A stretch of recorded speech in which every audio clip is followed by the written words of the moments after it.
അസ്സലാമു അലൈക്കും വറഹ്മത്തുള്ളാഹി വബറകാതുഹു. അൽഹംദുലില്ലാഹി റബ്ബിൽ ആലമീൻ. അല്ലാഹുമ്മ സ്വല്ലി അലാ സയ്യിദിനാ മുഹമ്മദിൻ വഅലാ ആലിഹി വസഹ്ബിഹി അജ്മഈൻ. അൽഹംദുലില്ലാഹി റബ്ബിൽ ആലമീൻ. അങ്ങനെ അള്ളാഹുവിൻ്റെ അനുഗ്രഹത്താൽ ഈ കിതാബ് തീർന്നിരിക്കുന്നു. നമ്മൾ പഠിച്ചത് എന്താണെന്ന് നമുക്കൊന്ന് ഓടിച്ച് നോക്കാം. നമ്മൾ കണ്ടതിൽ വെച്ച് ഒരുവിധം ഏറ്റവും വലിയ കിതാബാണ് ഇത് എന്ന് തോന്നുന്നു.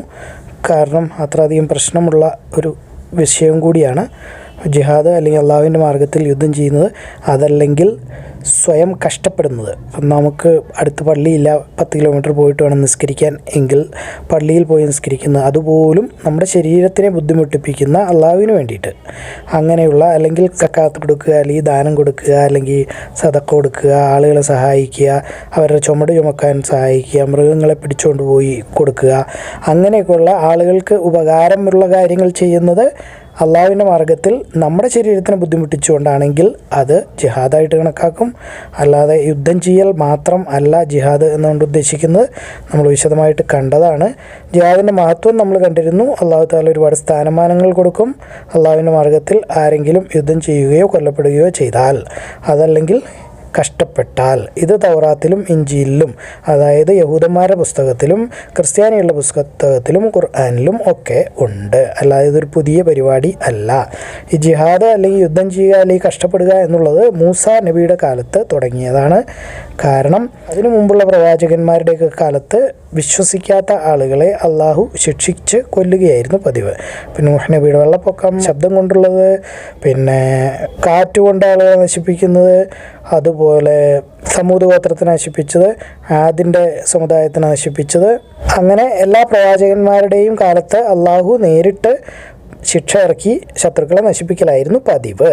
പക്ഷേ മൂസാ നബിയുടെ ജീവിതം വന്നപ്പോൾ പകുതി അള്ളാഹുവിൻ്റെ സഹായത്തോടെ ചെയ്യുകയും ബാക്കി പകുതി മുസ്ലിങ്ങൾ ചെയ്യുകയും ചെയ്യുക എന്നുള്ള രീതിയിലേക്ക് വന്നു. അല്ലാതെ ഇന്ന് തുടങ്ങിയതൊന്നുമല്ല ജിഹാദ്. ഫിറഔനും മൂസാ നബിയും തമ്മിലുള്ള ആദ്യകാല പകുതി ഘട്ടത്തിൽ പറഞ്ഞു കഴിഞ്ഞാൽ അള്ളാഹു ഫിറഔനെയും കൂട്ടരെയും ശത്രുക്കളെ മുഴുവൻ ചെങ്കടലിൽ മുക്കിക്കൊന്നു. അതായത് അള്ളാഹുവിൻ്റെ ശിക്ഷ നേരിട്ട് നടപ്പാക്കി.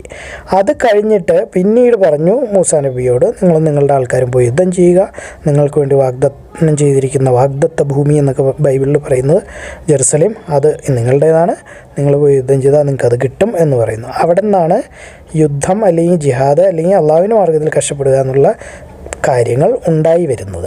അതിനുശേഷം അവർ പറ്റില്ല എന്ന് പറയുന്നു, ഞങ്ങളിവിടെ കുത്തിയിരുന്നോളാം, നീ നിൻ്റെ അള്ളാഹും പോയി യുദ്ധം ചെയ്യുക എന്നൊക്കെ പറയുന്ന യഹൂദികളെ അല്ലെങ്കിൽ മൂസാ നബിയുടെ ആളുകളെ നമുക്ക് കാണാൻ പറ്റും.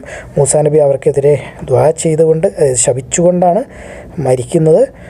ഞാനും ഇവരും തമ്മിൽ യാതൊരു ബന്ധവുമില്ല, എനിക്ക് എൻ്റെയും എൻ്റെ അനിയൻ്റെയും കാര്യങ്ങളിൽ മാത്രമേ, അതായത് ഹാറൂൻ നബിയുടെയും കാര്യത്തിൽ മാത്രമേ അധികാരമുള്ളൂ, ഇവരൊന്നും ഞാൻ പറഞ്ഞ കേൾക്കൂല എന്നൊക്കെ പറഞ്ഞ് ദുആ ചെയ്ത് ആയിട്ടാണ് മരിക്കുന്നത്. അപ്പോൾ അവിടെ നിന്നാണ് ജിഹാദ് തുടങ്ങുന്നത്. അതിനുശേഷം എല്ലാ നബിമാരും അവർക്ക് അവരുടേതായ സംഖ്യാബലം ആയി കഴിയുമ്പോൾ ആ സമൂഹത്തിനോട് പ്രതിരോധിക്കുകയോ അതല്ലെങ്കിൽ ആ നാട് വിട്ടു പോവുകയോ എന്നിട്ട് എവിടെയെങ്കിലും അനുയോജ്യമായ നാട്ടിൽ പോയി താമസിക്കുകയോ ചെയ്യും. അവിടെയും ഉപദ്രവിക്കാൻ വന്നാൽ യുദ്ധം ചെയ്യും. അതൊക്കെയാണ് റസൂലും ചെയ്തിട്ടുള്ളൂ. മക്കയിൽ ആയിരിക്കുന്ന സമയത്ത് റസൂലോ സഹാബാക്കളോ ആരും തന്നെ അവിടെയുള്ള നാട്ടുകാരുമായി യുദ്ധം ചെയ്തിട്ടില്ല. അവർ അവിടുന്ന് മദീനയിലേക്ക് നാട് വിട്ട് ഓടിപ്പോയി. എന്നിട്ട് അവിടെ ജീവിക്കുമ്പോൾ അവിടെയും ജീവിക്കാൻ സമ്മതിക്കാതെ യുദ്ധവുമായി അങ്ങോട്ട് ചെന്നപ്പോഴാണ് ഈ പറയുന്ന യുദ്ധങ്ങളെല്ലാം നടന്നിട്ടുള്ളത്. അപ്പോൾ അതുകൊണ്ട് യുദ്ധം എന്നത് ഇസ്ലാമിലെ ഒരു പ്രധാന തൂണൊന്നുമല്ല. വിശ്വാസത്തിന് 6, പ്രവൃത്തിക്ക് 5, അതായത് ഈമാൻ, ഇസ്ലാം കാര്യങ്ങൾ. അതല്ലാതെ ഇത് ഒരു ആവശ്യ സാധനമാണ്. ഇസ്ലാം രാഷ്ട്രത്തിൽ ഇസ്ലാമിക ഭരണാധികാരി ആവശ്യപ്പെട്ടാൽ എല്ലാവരും പങ്കെടുക്കണം, അല്ലെങ്കിൽ അത്ര വലിയ നിർബന്ധമുള്ള കാര്യമല്ല. നല്ല ആളുകൾ എന്ന് പറയുന്നത് അവരുടെ സമ്പത്തും അവരെ തന്നെയും അള്ളാഹുവിൻ്റെ മാർഗ്ഗത്തിൽ ചിലവാക്കുന്നവർ ആകുന്നു, അല്ലെങ്കിൽ ഉപയോഗിക്കുന്നവർ ആകുന്നു. യുദ്ധത്തിൽ ആണുങ്ങളും പെണ്ണുങ്ങളും പങ്കെടുക്കാറുണ്ട്. എല്ലാവർക്കും രക്തസാക്ഷിത്വം കിട്ടാറും ഉണ്ട്. അള്ളാഹുവിൻ്റെ മാർഗ്ഗത്തിൽ യുദ്ധം ചെയ്യുന്നവർ അല്ലെങ്കിൽ മുജാഹിദ്, അവരുടെ സ്ഥാനമാനങ്ങളെ പറ്റി കണ്ടിരുന്നു. വലിയ സ്ഥാനമാണ്. അള്ളാഹുവിൻ്റെ മാർഗ്ഗത്തിൽ ഒരു പ്രഭാതം മുതൽ ഉച്ചവരെയോ അല്ലെങ്കിൽ ഉച്ചയ്ക്ക് ശേഷമോ കഷ്ടപ്പെട്ടാൽ നിങ്ങൾക്ക് സ്വർഗം കിട്ടും. സ്വർഗത്തിലെ ഒരു വില്ല് പാട്, അതായത് 5 അടി 6 അടിയുള്ള ഒരു അമ്പും വില്ലിൻ്റെ പാടുള്ള സ്ഥലം, അത്രയും ദൂരം ഉള്ള സ്ഥലം പോലും ഭൂമിയെയും അതിലുള്ള സകലത്തിനേക്കാളും വലുതാകുന്നു. ഇതൊക്കെയാണ് മഹത്വങ്ങൾ. അല്ലാതെ യുദ്ധം നിർബന്ധമല്ല. അൽഹൂറുലൈൻ എന്ന് പറഞ്ഞാൽ വളരെ വെളുത്ത വലിയ കണ്ണുകളുള്ള സ്ത്രീകൾ, അവരുടെ മഹത്വം നമ്മൾ കണ്ടിരുന്നു. അവരുടെ കണ്ണിന് വെളുത്ത സ്ഥലം ഭയങ്കരമായി വെളുത്തതും ഭയങ്കരമായി കറുത്തതും ആയിരുന്നു. അത് എടുത്ത് കാണാൻ പറ്റും. പിന്നെ സൗന്ദര്യം കൂടുതലുണ്ട്. രക്തസാക്ഷിയാവാൻ ആഗ്രഹിക്കാമോ? ആഗ്രഹിക്കാവുന്നതാണ്. ആളുകൾക്ക് ദുആ ചെയ്യാവുന്നതാണ്. അള്ളാഹുവിൻ്റെ മാർഗത്തിൽ യാത്ര ചെയ്യുകയും ആ വഴിയിൽ മരിക്കുകയും ചെയ്താൽ അയാളെ രക്തസാക്ഷിയായി കണക്കാക്കുന്നതാണ്. അതായത് ഇപ്പോൾ ഹജ്ജ് ചെയ്യാനോ അല്ലെങ്കിൽ ഉംറ ചെയ്യാനോ ഒക്കെ പോകുന്നു, അതിൽ ഈ പള്ളിയിലേക്ക് നിസ്കരിക്കാൻ പോകുന്നു, ഒരു വണ്ടി ഇടിച്ച് മരിച്ചു. എന്തായാലും അള്ളാഹുവിൻ്റെ മാർഗത്തിൽ എന്തെങ്കിലും ചെയ്യുമ്പോൾ മരിച്ചു പോയാൽ അതിനെ രക്തസാക്ഷിയായിട്ട് കണക്കാക്കും. വേറെ ഒരുപാട് നമ്മൾ കണ്ടിട്ടുണ്ട്. വെള്ളത്തിൽ മരിച്ചാൽ, തീ കൊണ്ട് മരിച്ചാൽ, പെട്ടെന്നുള്ള മരണം, ഇതൊക്കെ രക്തസാക്ഷിത്വമാണ്. അള്ളാഹുവിൻ്റെ മാർഗത്തിൽ മുറിവേൽക്കുകയോ അല്ലെങ്കിൽ കത്തിക്കുത്തേക്കുകയോ ചെയ്താൽ അയാൾക്ക് കിട്ടുന്ന പ്രതിഫലം, അള്ളാഹുവിൻ്റെ മാർഗത്തിൽ മുറിവേൽക്കപ്പെടുന്നവൻ്റെ മഹത്വം. യുദ്ധത്തിനെ പറ്റി പറയുന്ന ഒന്നല്ലെങ്കിൽ നിങ്ങൾ രക്തസാക്ഷികളാവും, അപ്പോൾ ഭയങ്കര വിജയമാണ്. അതല്ലെങ്കിൽ യുദ്ധം ജയിക്കും, അപ്പോൾ ഇവിടെ ഭൂമിയിൽ വിജയമാണ്, പിന്നെ കൂലി കിട്ടുകയും ചെയ്യും. വിശ്വാസികളിൽ നല്ലവരായ ആളുകളുണ്ട് എന്നും അവരെല്ലാവരും യുദ്ധമോ അല്ലെങ്കിൽ അള്ളാഹുവിൻ്റെ മാർഗത്തിൽ കഷ്ടപ്പെടുകയോ ചെയ്യും എന്നും അവർ അവരുടെ പിൻഭാഗം ശത്രുക്കളെ കാണിക്കുകയില്ല എന്ന് വെച്ചാൽ തിരിഞ്ഞു ഓടുകയില്ല എന്നും അവർ അവരുടെ മേലുള്ള ഉത്തരവാദിത്വങ്ങൾ പൂർത്തീകരിക്കുമെന്നും അവർ രക്തസാക്ഷികളാവും എന്നൊക്കെ ഖുർആനിലുള്ളത് നമ്മൾ കണ്ടതാണ്. യുദ്ധങ്ങൾ അല്ലെങ്കിൽ വിശുദ്ധ യുദ്ധങ്ങളിൽ പങ്കെടുക്കുന്നതിന് മുമ്പ് നന്മ പ്രവർത്തിക്കുന്നത് അത് നല്ലതാണ്. അറിയപ്പെടാത്ത ഒരു മനുഷ്യൻ, അതായത് അമ്പെയ്ത്ത് പരവരാൻ നടക്കുന്നതിനിടയ്ക്ക് ഏതോ ഒരാളുടെ അമ്പ് കൊണ്ട് ഒരാൾ മരിച്ചാൽ അതും ഷഹാദത്താണ്.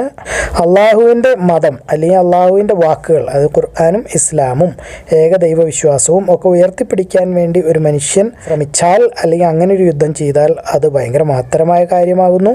അള്ളാഹുവിൻ്റെ മാർഗത്തിൽ യാത്ര ചെയ്യുമ്പോൾ കാലിൽ പൊടി പറ്റിയാൽ ആ മനുഷ്യൻ്റെ മഹത്വം അതിഭയങ്കരമാകുന്നു.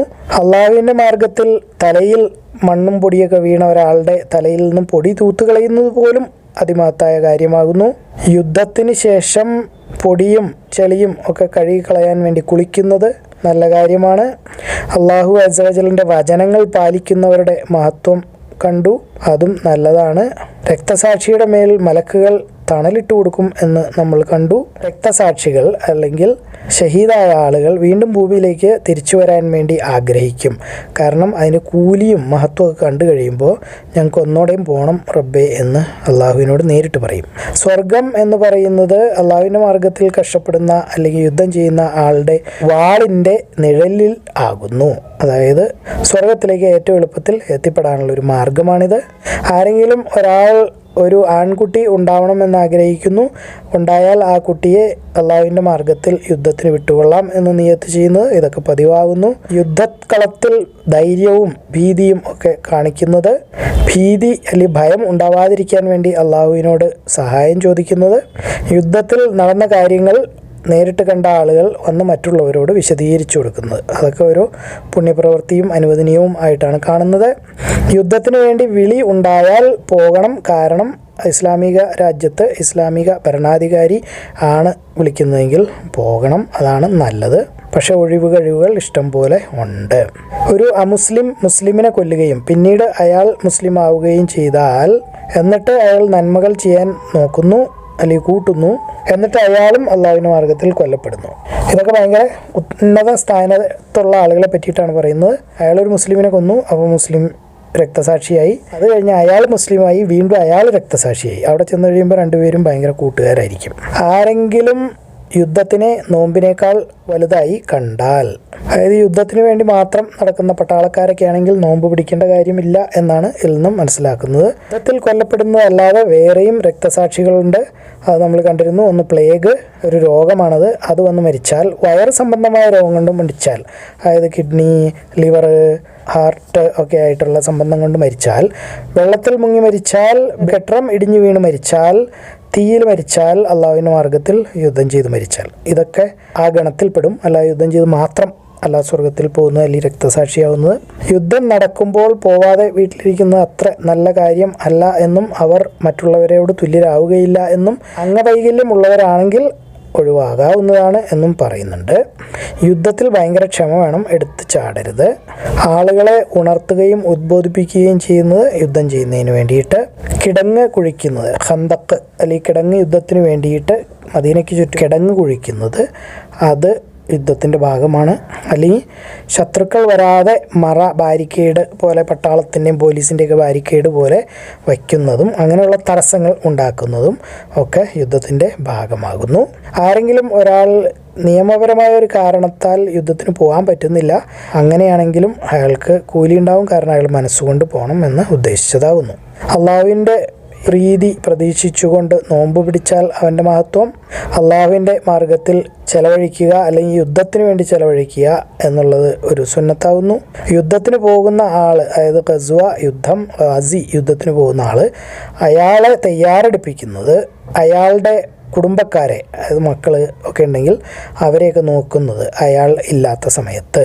അപ്പോൾ പട്ടാളക്കാർ യുദ്ധത്തിന് പോയാൽ പട്ടാളക്കാരല്ലാത്ത കച്ചവടക്കാരോ അല്ലെങ്കിൽ കൃഷിക്കാരോ അതല്ലെങ്കിൽ അംഗവൈകല്യമുള്ളവരൊക്കെ നാട്ടിലുണ്ടാവും. അവർ ആ നാട്ടിലെ ആ പട്ടാളക്കാരുടെ വീടുകളെ സംരക്ഷിക്കണം, അവർക്ക് വേണ്ട സഹായം ചെയ്തു കൊടുക്കണം.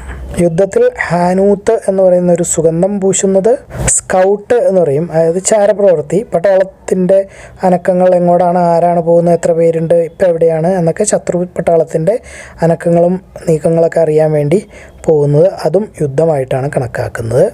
ഒറ്റയ്ക്ക് പോകാമോ അതോ ഒരു കൂട്ടമായിട്ട് പോകണോ എന്നൊക്കെയുള്ള കാര്യങ്ങൾ എങ്ങനെ വേണമെങ്കിലും പോകാവുന്നതാണ്.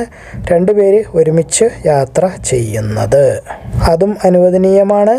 യുദ്ധത്തിന് വേണ്ടി ഒരുക്കി നിർത്തിയിരിക്കുന്ന അല്ലെങ്കിൽ ഉപയോഗിക്കുന്ന കുതിരകൾ ഖിയാമത്ത് നാളിൽ അത് നല്ല ഉപകാരങ്ങളായി വരുന്നതായിരിക്കും. അതായത് കുതിരയും ഒക്കെ തിലാസിൽ വെച്ച് തൂക്കുമെന്നാണ് പറയുന്നത്. ആ കുതിര തിന്ന പുല്ല് മുഴുവൻ തൂക്കും, ആ കുതിര ഇട്ട ചാണകവും ഒഴിച്ച മൂത്രവും എല്ലാം കൂടി തൂക്കും, അല്ലാതെ കുതിര മാത്രമല്ല. അപ്പോൾ ഒരു 10-20 കുതിരയ്ക്ക് തുല്യമായിട്ടായിരിക്കും ഒരു കുതിരയെ യുദ്ധത്തിന് ഉപയോഗിച്ചാൽ കണക്കാക്കുക. ഇപ്പോഴത്തെ കാലത്താണ് ഈ പറയുകയാണെങ്കിൽ നമുക്കൊരു ജീപ്പോ കാറോ എന്തെങ്കിലുമൊക്കെ ഉപയോഗിക്കുന്നത്. മുസ്ലിം ഭരണാധികാരി ശരിയായ ഉദ്ദേശത്തോടെയോ അല്ല ചീത്ത ഉദ്ദേശത്തോടെയോ ആണ് നിങ്ങളെ യുദ്ധത്തിലേക്ക് വിളിക്കുന്നതെങ്കിലും പങ്കെടുക്കേണ്ടതാണ്. യുദ്ധത്തിന് വേണ്ടി ഒരുക്കി നിർത്തുന്ന കുതിര, അങ്ങനെ ഒരു കുതിരയെ ആരെങ്കിലും ഒരുക്കി നിർത്തിയാൽ അയാൾക്ക് വലിയ കൂലി ഉണ്ട്. കുതിരയെയും കഴുതയെയും പേരിട്ട് വിളിക്കാവുന്നതാണ്, പേര് ഇടാവുന്നതാണ്. 3 കാര്യങ്ങളിൽ ചീത്ത ലക്ഷണങ്ങൾ അല്ലെങ്കിൽ അപലക്ഷണങ്ങൾ, ഈ ലക്ഷണക്കേട് എന്നൊക്കെ പറയുന്നത് ഉണ്ട്. അത് കുതിര, സ്ത്രീ, വീട് ഇവയിൽ ആകുന്നു. യുദ്ധത്തിൽ ഒരു ആൾ മറ്റൊരാളുടെ മൃഗത്തിനെ അടിക്കുന്നു, അത് പെട്ടെന്ന് പോകാൻ വേണ്ടിയിട്ടൊക്കെ, അതുപോലും ഒരു പുണ്യപ്രവൃത്തിയാണ്. മെരുങ്ങാത്ത ഒരു കുതിര അല്ലെങ്കിൽ വലിയ പടക്കുതിര, അതിൻ്റെ മേളിൽ ഓടുന്നത് അല്ലെങ്കിൽ ആ കുതിരയെ ഓടിക്കുന്നത് അത് വലിയൊരു കാര്യമാകുന്നു. കുതിരകൾ യുദ്ധമുതലുകളായി വീതം വെച്ച് കൊടുക്കാറുണ്ട്. യുദ്ധത്തിൽ മറ്റൊരാളുടെ മൃഗത്തിനെ കൊണ്ടുപോവുകയോ കൊണ്ടുവരികയോ അല്ലെങ്കിൽ കെട്ടുകയോ കയറി പിടിച്ചു നടക്കുകയോ ചെയ്യുന്നത് നല്ല കാര്യമാണ്. മൃഗത്തിൻ്റെ കടിഞ്ഞാണും ജീനിയും ഒക്കെ നല്ല കാര്യങ്ങളാണ്, വിലപിടിപ്പുള്ളതാണ്. ജീനി ഇല്ലാത്ത കുതിരയെ ഓടിക്കാവുന്നതാണ്, റസൂൽ ഓടിച്ചിട്ടുണ്ട്. വേഗത ഇല്ലാത്ത കുതിരകൾ ഉണ്ടാവാറുണ്ട്, റസൂൽ ആ കുതിരകളെ ഓടിച്ചപ്പോൾ അതിന് സ്പീഡ് കൂടുതലായിരുന്നു. കുതിര ഓട്ട മത്സരം നടത്താറുണ്ട്, അതിനുവേണ്ടി കുതിരകളെ തയ്യാറെടുപ്പിക്കാറുണ്ട്. തടി കുറച്ച് മെലിയിച്ച് ചെയ്യാറുണ്ടായിരുന്നു റസൂലിൻ്റെ കാലത്ത്. കുതിരയോട്ട മത്സരത്തിന് ദൂരം നിശ്ചയിച്ചിട്ടുണ്ട്, 6-7 മൈലാണ്. അതിനപ്പുറത്തേക്ക് അങ്ങനെ അധികം ഉപയോഗിക്കാറില്ല. തടിച്ച കുതിരകളെ ഉപയോഗിക്കാറില്ല, മെലിയിച്ച കുതിരകളെയാണ് ഓട്ടത്തിന് ഉപയോഗിച്ചിരുന്നത്. കഴുതപ്പുറത്ത് യുദ്ധത്തിന് പോകുന്നത് അനുവദനീയമാണ്. വെളുത്ത കോവർ കഴുത റസൂൽ സല്ലല്ലാഹു അലൈഹി വസല്ലമിനുണ്ടായിരുന്നു.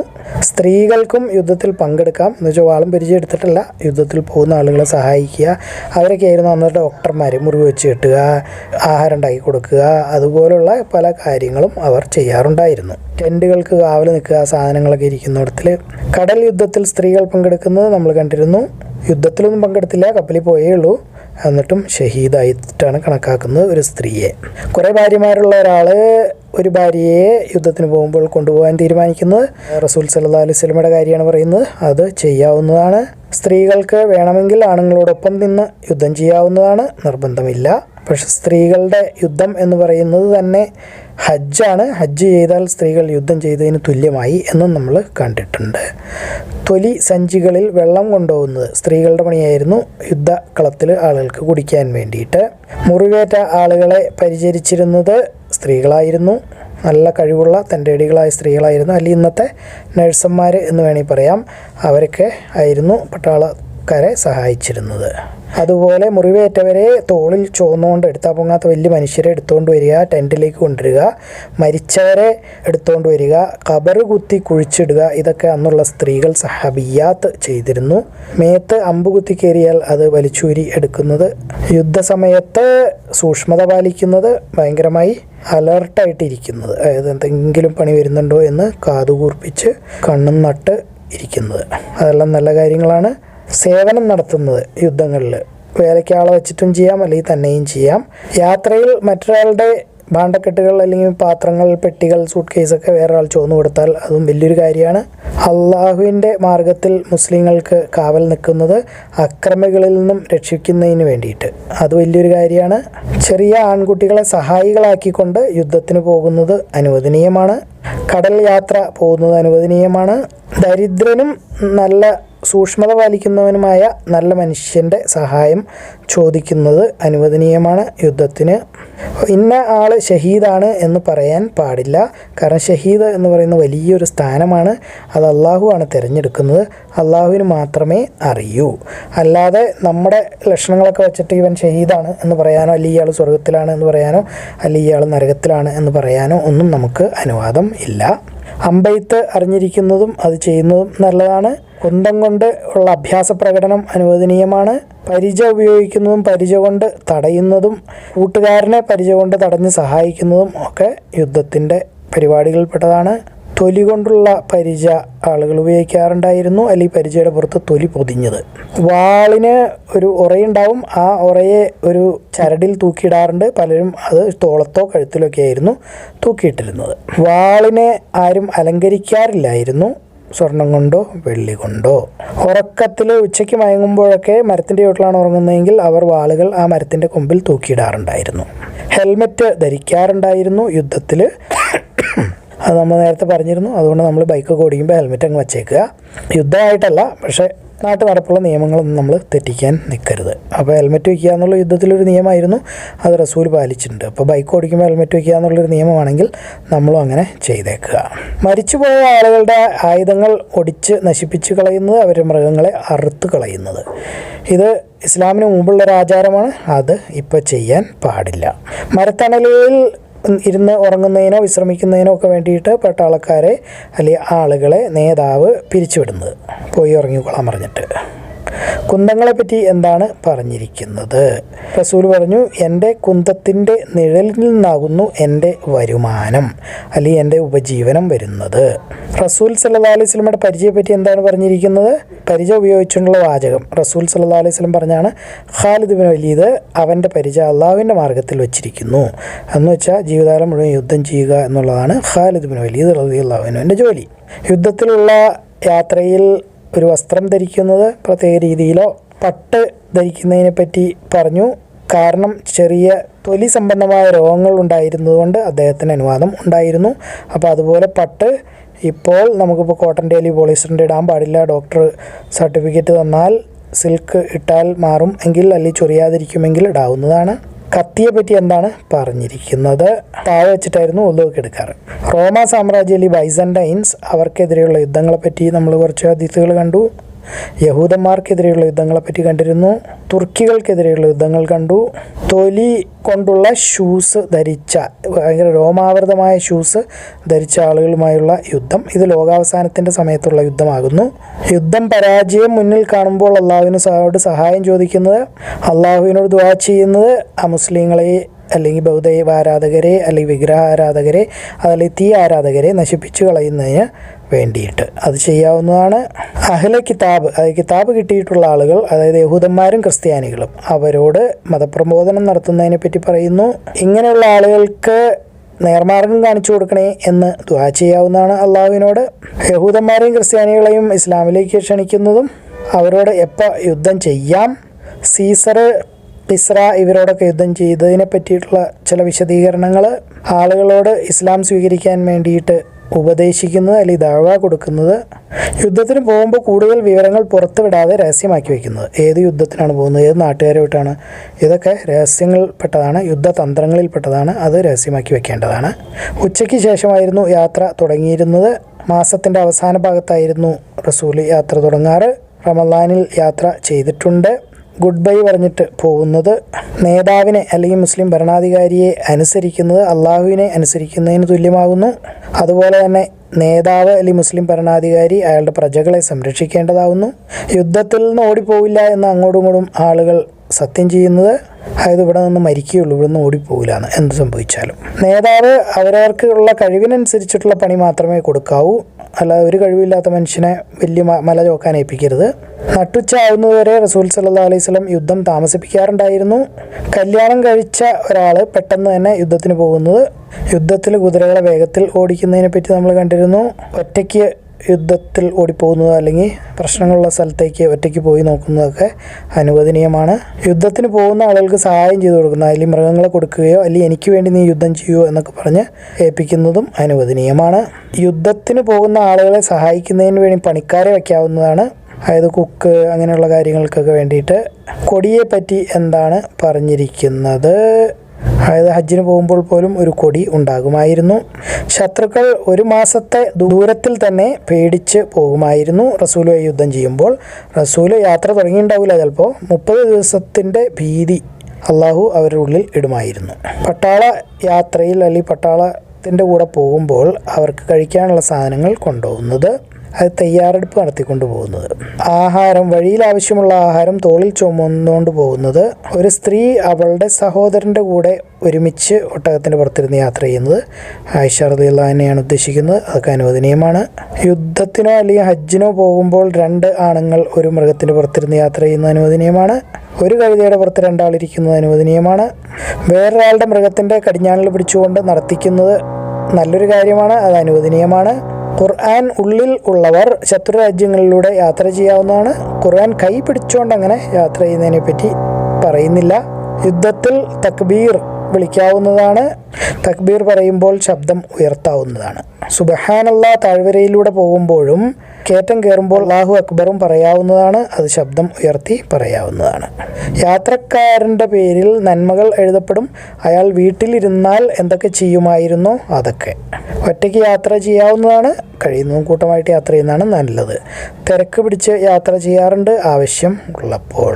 അള്ളാഹുവിൻ്റെ മാർഗത്തിൽ ഉപയോഗിക്കാൻ വേണ്ടി ഒരാൾ അയാളുടെ കുതിരയെ കൊടുത്തു, പിന്നീട് നോക്കുമ്പോൾ അതിനെ വിൽക്കാൻ വെച്ചിരിക്കുന്നു, പക്ഷെ തിരിച്ച് വാങ്ങിക്കാൻ പാടില്ല.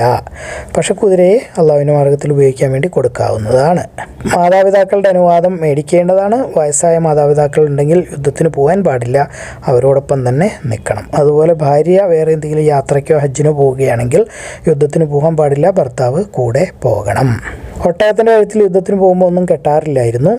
ഭാര്യ ഹജ്ജിന് പോകുന്നത് കൊണ്ട് പട്ടാളത്തിൽ ചേർന്ന ആൾ പേര് വെട്ടി പോവാതെ ഇരിക്കുന്നത്. ചാരപ്രവൃത്തി അനുവദനീയമാണ്, യുദ്ധതന്ത്രമായിട്ടാണ് കണക്കാക്കുന്നത്. യുദ്ധത്തടവുകാർക്ക് ഇടാൻ വസ്ത്രം കൊടുക്കുന്നത്, ഒരാളിലൂടെ ആരെങ്കിലും ഇസ്ലാം സ്വീകരിച്ചാൽ ആ ആൾക്ക് അതിമഹത്തായ സ്ഥാനമാണ് ഉള്ളത്. യുദ്ധത്തടവുകാരെ ചങ്ങലയ്ക്ക് ഇടാവുന്നതാണ്. അഹ്ലെ കിതാബ് അല്ലെങ്കിൽ പുസ്തകം കിട്ടിയിട്ടുള്ള ആളുകൾ, അതായത് യഹൂദന്മാരും ക്രിസ്ത്യാനികളും, അവർ മുസ്ലിമായാൽ അതിന് വലിയൊരു മഹത്വം ഉണ്ട്. സ്ത്രീകളെയും കുട്ടികളെയും കൊല്ലുന്നത് അനുവദനീയമല്ല, പക്ഷേ രാത്രിയിലൊക്കെ ആണെങ്കിൽ അറിയാതെ സംഭവിച്ചാൽ കുഴപ്പമില്ല.